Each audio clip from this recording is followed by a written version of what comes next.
दिल्ली में जो स्थिति है ईदगाह वाली, अब वहाँ संजौली मस्जिद का हुआ, अभी वहाँ पहले उनके मंत्री अनिरुद्ध सिंह थे, अब विक्रमादित्य सिंह फॉर्म में आ गए हैं। उन्होंने योगी जी वाला कानून लागू कर दिया, नेम प्लेट वाला। अभी विक्रमादित्य खुद छोड़ना चाहते हैं कि विक्रमादित्य को पार्टी धकियाएगी, ये बताइए। दरअसल इसमें हर्षवर्धन, मैं आप ही को सुन रहा था, कहीं आपने अच्छी बात कही थी कि राहुल गांधी कहते थे कि जो है सरकार उनकी है लेकिन सिस्टम हमारा है। लेकिन हिमाचल में सरकार कांग्रेस की है और सिस्टम जो है बीजेपी का चल रहा। वो क्यों?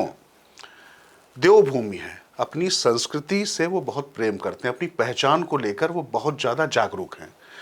वहाँ पर जो व्यक्ति जा रहा है, वो चाहे विक्रमादित्य हो चाहे कोई भी हो, उसको ये दिखाई पड़ रहा है कि सेंटिमेंट्स क्या हैं और वो वहाँ का निवासी है। अच्छा, फिर विक्रमादित्य हैं कौन, ये ध्यान देना पड़ेगा। भले ही कांग्रेस में रहे हो राजा वीरभद्र, एक बात ध्यान रखें कि राजा वीरभद्र कहाँ से आए? जो शिव जी के अवतार वीरभद्र माने जाते थे, जो उन्होंने अपनी जटा से बना दिया था, वीरभद्र उस फैमिली से आते हैं, तो उनका ये सम्मान रहा है। तो वहाँ की संस्कृति पर अगर कुछ सवाल खड़े हो रहे हैं तो वो परिवार भी नहीं खड़ा होगा। और अनिरुद्ध सिंह को इसलिए खड़ा होना पड़ रहा है क्योंकि वहां पर जन भावनाएं ऐसी हैं। वहां पर ना वो भाजपा थी ना कांग्रेस थी, वो हिमाचल के लोग उतर कर आए थे। दिल्ली में बैठे लोग को भले ना समझ में आ रहा। पहचान बताने में इतना क्या डर है? ऐसा क्या डर है भाई? हमारा नाम है, हमारी पहचान है, उसको छिपाना क्यों है इतना? क्या करते हैं छिपा के? दरअसल सोशल मीडिया का एक उदाहरण ले लें। अगर हर्षवर्धन त्रिपाठी हैं ब्लू टिक के साथ में, ट्विटर या कहीं पर भी वो पूरा अपना धड़ल्ले से पोस्ट कर रहे हैं, राजकिशोर भी यही काम कर रहा है, तमाम लोग कर रहे हैं। लेकिन उसमें जो ट्रोल आर्मी होती ना, जिसको कुछ कमेंट करके चले जाना होता, भाग जाना होता, ये सब जो बॉट हैं, मतलब नाम छिपा के गाली देंगे, नाम छिपा के उल्टा सीधा करेंगे, नाम छिपा के मिलावट करेंगे, नाम छिपा के थूकेंगे, पेशाब करेंगे, नाम छिपा के सारे गलत काम होंगे। इसीलिए छिपा रहे हैं। गलत काम पे जब आप सवाल उठाएंगे तो वो तो ठीक काम हुआ ना, फिर उसका क्यों विरोध कर रही पार्टियां? वही तो बात है। इससे इनके सांप्रदायिक ताना बाना ऐसे झूठ की बिना पर कैसे बन सकता है, ये मेरी समझ में नहीं आ रहा है। और आप देखिए कि विक्रमादित्य को यहाँ पर समन कर लिया गया। तो आप स्थिति सोचिए कि आप किसी समुदाय को खुश करने के लिए आप कितनी बड़ी, मतलब क्या कहें, कितना बड़ा कदम उठा रहे हैं, और एक गलत कदम उठा रहे हैं और गलत परिपाटी डाल रहे हैं।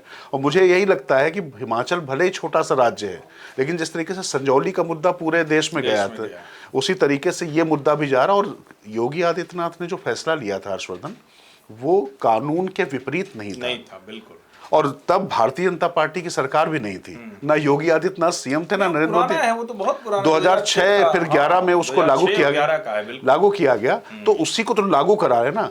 तो संविधान की किताब लेकर चलने वाले लाल रेखा खींचे दे रहे हैं। संविधान के प्रदत्त कानूनों में जो प्रावधान है उनके आगे वो लाल रेखा खींच रहे हैं। किस लिए? क्योंकि कुछ लोग खुश हो जाएंगे। और आपको लगता है कि क्या इससे एक वर्ग पूरा खुश हो जाएगा, उसकी सारी समस्याएं दूर हो जाएंगी? बाहर से लोग आ रहे हैं, मैं तो अभी देख रहा था तमाम चीज़ें, इतनी बातें होती हैं लेबनान या दूसरे देशों के बाहर। मैं ज़्यादा सी मैं बस केवल रेफरेंस के लिए ले रहा हूँ। यहाँ पर रोहिंग्या आ जाएं, कोई भी आ जाए, सबके लिए आप दरवाजे खोल कर रखें। वहाँ पर उन्होंने 7-7 लेयर की दीवारें खड़ी कर दी हैं। वो सब तो एक ही धर्म को मानने वाले देश हैं, वो भी घुसपैठियों को नहीं आने दे रहे हैं। क्यों? क्योंकि देखिए, आप उतना ही ले सकते हैं जितना आप खिला सकते हैं। आपके अपने रिसोर्सेज हैं। आपका पहला जो दायित्व है वो इस देश के लोगों की क्षुधा पूर्ति करना है, उनकी जरूरतों की पूर्ति करना, उनका भविष्य बनाना है, ना कि इस तरीके के तत्वों को लाकर उनका हिस्सा मार देना। ये बिल्कुल स्पष्ट बात है, इसमें कोई बहुत ज्यादा मुझे कहने में कोई गुरेज नहीं है। मुझे लगता है चाहे वो सम्मन करें या कुछ भी करें, लेकिन जो विक्रमादित्य ने कर दिया वहां पे जो हो गया, अब उसको वापस नहीं किया जा सकता। और कांग्रेस सरकार वापस करेगी तो मुश्किल में पड़ेगी।